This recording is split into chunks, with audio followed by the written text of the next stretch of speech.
बिस्मिल्लाहिर्रहमानिर्रहीम। अस्सलाम वालेकुम नाज़रीन, आप यूट्यूब चैनल देख रहे हैं। मैं इमरान खान। आज 9 मई 2024 है।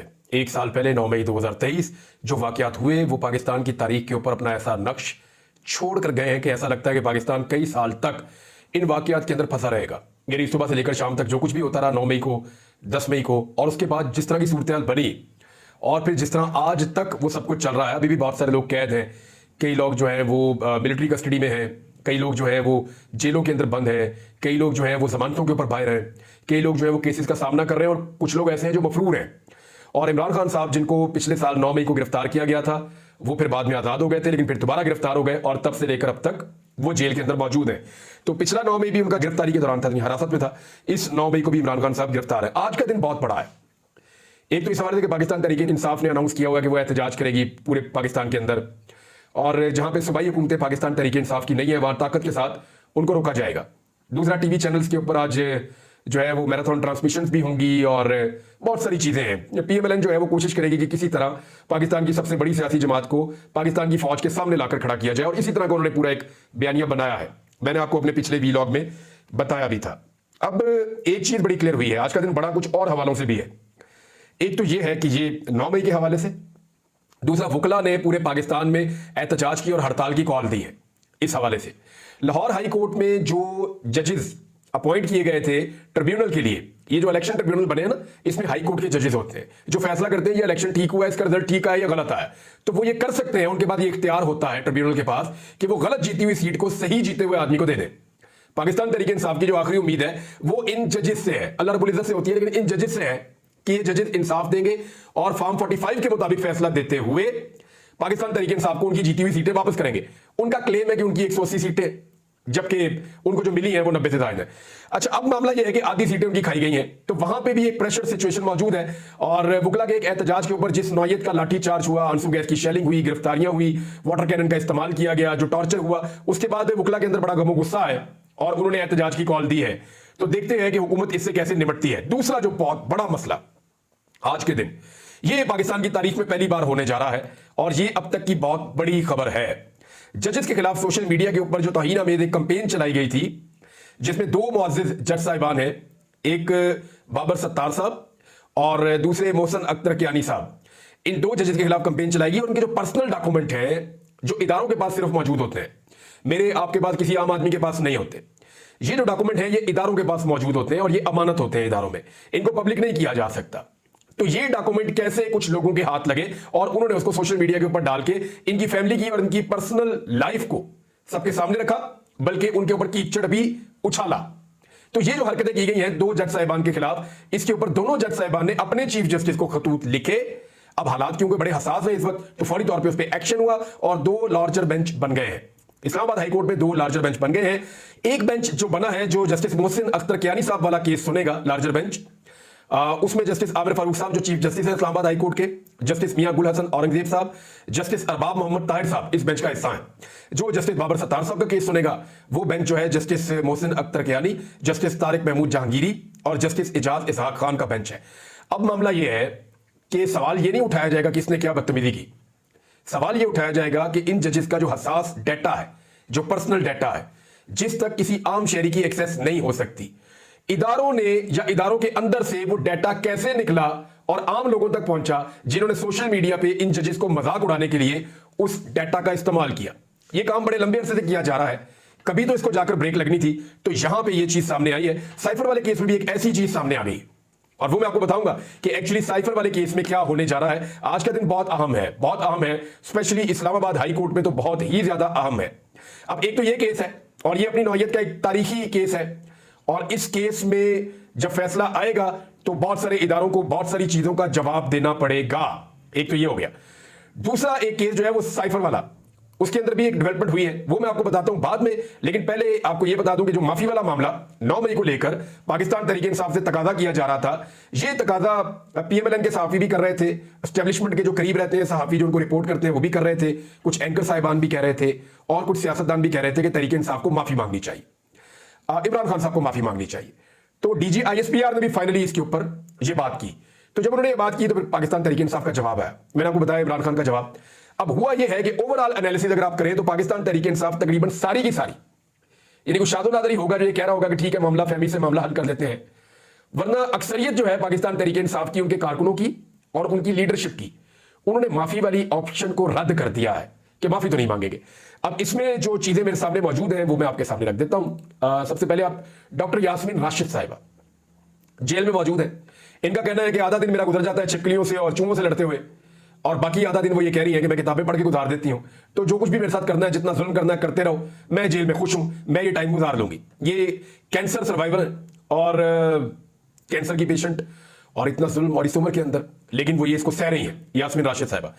अब उन्होंने जो कहा जेल से, उनका जो पैगाम है वो ये है कि कौम से उनकी पसंद और उनका वोट छीनने वालों माफी तुम मांगो, इलेक्शन चोरी करने वालों माफी तुम मांगो, फार्म 47 पर जाली हुकूमत बनाने वालों माफी तुम मांगो, लोगों को पसंदीदा लीडर इसकी पार्टी को खत्म करने वालों माफी तुम मांगो, कीड़े वाली गंदम मंगवा कर कौम का पैसा जाया करने वालों माफी तुम मांगो, इनकी मेहनत को जाया करने वालों माफी तुम मांगो।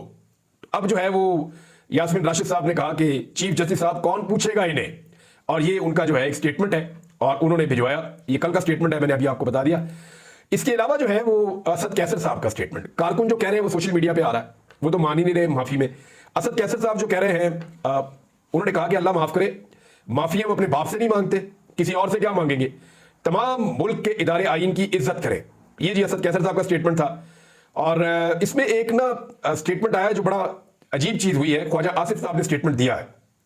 इस वक्त वो वजीर दिफा है और इदारों के बिहाफ पे वो बात कर सकते हैं। ख्वाजा आसिफ का जो बयान है वो ये है कि ये जो लोग पहुंचे थे ना 9 मई को लाहौर में कोर कमांडर हाउस तक, उस हवाले से उन्होंने कहा जी वहां सिक्योरिटी गायब हो गई थी। और ख्वाजा आसिफ ने बड़ा क्लियरली कहा एक टॉक शो में बात करते हुए कि इदारे में ऐसे लोग थे जिन्होंने कोलैबोरेट किया एहतजाज करने वालों के साथ, यानी सिक्योरिटी उठाई गई, वो लोग कहां चले गए, वो कहते हैं उनके खिलाफ भी कुछ एक्शन हुआ है, यानी इदारे के अंदर। अब ख्वाजा आसिफ साहब, इससे पहले जो स्टेटमेंट था ना वो यही था, इससे पहले सूबाई हुकूमत का भी यही था, पुलिस का भी यही था, एस्टेब्लिशमेंट का भी यही था, हम यही सुनते थे बार बार, जिसमें यह कहा जाता था कि एक्चुअली इसलिए लोगों को नहीं रोका गया कि खून खराबे का खदशा था, अगर लोगों को रोका जाता तो खून बह जाता। पहला स्टेटमेंट ये था और यही हमने हमेशा सुना इसके बारे में। लेकिन पहली मरतबा ख्वाजा आसिफ साहब ने एक स्टेटमेंट को बदला है। अब वो ये कह रहे हैं कि इदारे के अंदर लोग मौजूद थे जिन्होंने एहतजाज करने वालों के साथ कोलैबोरेट किया, उनको फैसिलिटेट किया ये सारा कुछ करने के लिए, और ये सिक्योरिटी जो है वो डेलिबरेटली वहां से उठा ली गई, यानी सिक्योरिटी वहां से अज खुद हटा ली गई। शेरपा ब्रिज का उन्होंने कहा, फोर्ट्रेस वाले ब्रिज का उन्होंने कहा कि वहां पे सिक्योरिटी मौजूद नहीं थी, और ये बहुत हैरत अंगेज चीज है, हैरान करने वाली बात है।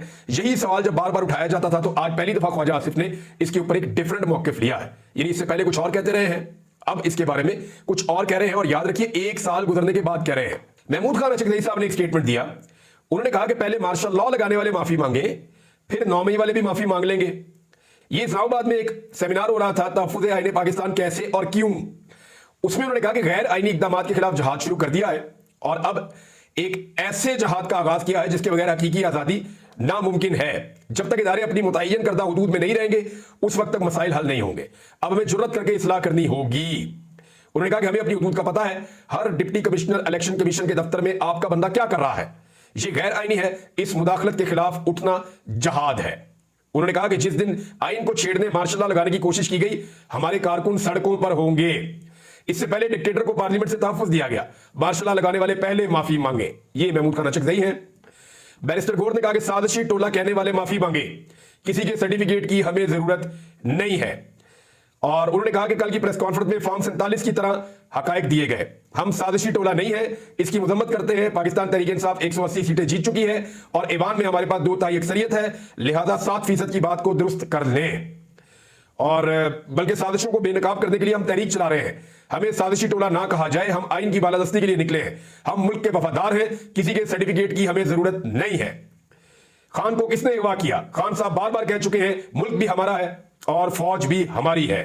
गुज़िश्ता रोज हम पे जो इल्जामात लगाए गए उनको यकसर मुस्तरद करता हूं। जिसने साजिशी टोला कहा वो माफी मांगे।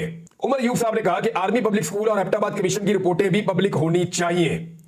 DGISPR आपको मुज़ाकरात का इख्तियार किसने दिया? ये उमर यूब साहब कह रहे हैं अब वक्त आ गया है कि army public school commission, Abbottabad commission report और अरशद शरीफ की शहादत की रिपोर्ट पब्लिक की जाए। उन्होंने कहा कि 1.5 हफ्ता पहले बानी PTI से मुलाकात हुई जिसमें उन्होंने वादे किया कि आइन और कानून पर किसी सौदेबाजी के लिए तैयार नहीं हूं। मैं अपोजिशन लीडर और पाकिस्तान तहरीक इंसाफ के सेक्रेटरी जनरल की हैसियत से गुज़िश्ता रोज होने वाली प्रेस कॉन्फ्रेंस को मुस्तरद करता हूं। DGISPR, आप रियासत नहीं है, आप मुहाफिज हैं, मालिक नहीं है। मालिक पाकिस्तान के अवाम है, जिन्होंने अपने नुमाइंदे मुंतखब करके पार्लियामेंट भेजे और फिर मुदाखलत करके फॉर्म 47 के जरिए हमारे MNAs की तादाद कम की गई। लतीफ कोसर साहब जी बहुत गर्म बोले, मैं ये एक्सपेक्ट नहीं कर रहा था, लेकिन उन्होंने कहा कि रियासत सिर्फ अवाम है और बाकी सब मुलाजिम है। आप मुलाजिम हो, आप इदारा भी नहीं हो। आइन की पासदारी चीफ जस्टिस और आर्मी चीफ सब पर लाजिम है। उन्होंने कहा कि कल एक मजायका खेज प्रेस कॉन्फ्रेंस हुई, बानी PTI कहता है मैं इन जंजीरों को तोड़ूंगा, क्या मुलाजमों से मफामत की जाती है? लतीफ कोसा ने कहा कि माफी की बात की जाती है, माफी तुम मांगो, हम क्यों मांगे माफी, तुमने जना हाउस पर भी कब्जा किया हुआ है। और इसके बाद असद कैसर साहब ने भी स्टेटमेंट दिया, इन्होंने मार्शल लॉज का भी जिक्र किया। फिर मौलाना मोहम्मद खान शेरानी साहब ने भी 9 मई वाकयात की तहकीकात के लिए जुडिशल कमीशन का मुतालबा किया। जमात इस्लामी ने भी स्टेटमेंट दिया। जमात इस्लामी और फजलुर रहमान साहब का जो स्टेटमेंट है वो भी मैं आपको बताता हूं कि सेनेटर मुश्ताक साहब ने कहा, एक अखबार में खबर छपी है, धमकियां देने वालों से बात नहीं होगी, तर्जुमान पाक फौज। तो इस पर सेनेटर मुश्ताक अहमद खान कह रहे हैं कि फिर ये हुकूमत भारत से मुज़ाकरात की भीख क्यों मांग रही है, भारत से तिजारत की बातें क्यों हो रही हैं, क्योंकि भारत भी तो धमकियां देता है, तो उससे बातचीत क्यों कर रहे हैं। तो सेनेटर मुश्ताक ने एक नुकता और उठाया। फजलुर रहमान साहब ने कहा कि फौज का सियासत में आना हराम है, इसके बावजूद सियासत पर कब्जा वो करती है। फिर फजलुर रहमान साहब ने कहा कि अगर फौज सियासत में आएगी तो सियासत भी फौज में जाएगी। फजलुर रहमान साहब भी बड़े गर्म आ रहे हैं आजकल और बड़े सख्त स्टेटमेंट दे रहे हैं, वो भी एस्टेब्लिशमेंट के बारे में, और इलेक्शन में धांधली के बाद वो भी खासे दुखी दिखाई देते हैं। मुशाहिद हसन सैयद साहब भी मैदान में आए जी, उनका स्टेटमेंट है अमेरिका की कॉल आने से कबल कैदी नंबर 804 को रिहा कर दें। नाज़रीन, साइफर वाले केस के अंदर एक दिलचस्प मोड़ उस वक्त आया जब अदालत के अंदर ऑडियोज का रिकॉर्ड पेश किया गया। तो जजेस ने पूछना शुरू कर दिया कि ये ऑडियो आई कहां से, ये रिकॉर्ड किसने की। उन्होंने सोशल मीडिया से उठाई है। सोशल मीडिया से कहां से उठाई जी? अजहर नामी एक आदमी जो है उसने अपने सोशल मीडिया के वेरीफाइड अकाउंट पे इसको लगाया था, वहां से उठाई है। तो उन्होंने कहा कि एक ऐसी ऑडियो के ऊपर जो फेक भी हो सकती है, जो हो सकता है कि जाली ऑडियो हो, उसके ऊपर 10 साल सजा सुना दिया आपने उठा के साइफर के मामले पे साबिक वजीर आजम को और वजीर खारजा को। तो इस पे वकील ने कहा नहीं, हमारे पास खाली एक शहादत नहीं है, तो शहादतें तो वैसे एक एक करके उड़ती जा रही हैं। साइफर केस वैसे तो सिफर केस हो चुका है, लेकिन जज साहिबान ने ये जो मामला ऑडियो वाला पकड़ लिया है ना, अब वो उसके ऊपर स्टिक हो गया। उन्होंने कहा ये बंदा किधर है जिसने ये ऑडियो निकाली थी? वो बड़ा काम का आदमी है, इसने वजीर आजम हाउस में वजारत खारजा में ये कैसे कर देता है इतना इंपॉर्टेंट काम? ये किसने की ऑडियो रिकॉर्ड? अब यही इसी नौयत का एक केस चल रहा है बाबर सत्तार साहब की अदालत में। तो जब ये चीजें इकट्ठी होंगी ना, तो बजाय इसके कि साइफर केस के अंदर से इमरान खान को सजा मिले, मुझे ऐसा दिखाई देता है कि इमरान खान को सजा दिलवाने की जो लोग कोशिश कर रहे हैं वो खुद आकर कटहरे में खड़े हो जाएंगे। अब तक के लिए इतने, अपना ख्याल रखिएगा, अपने चैनल का भी अल्लाह हाफ़िज़।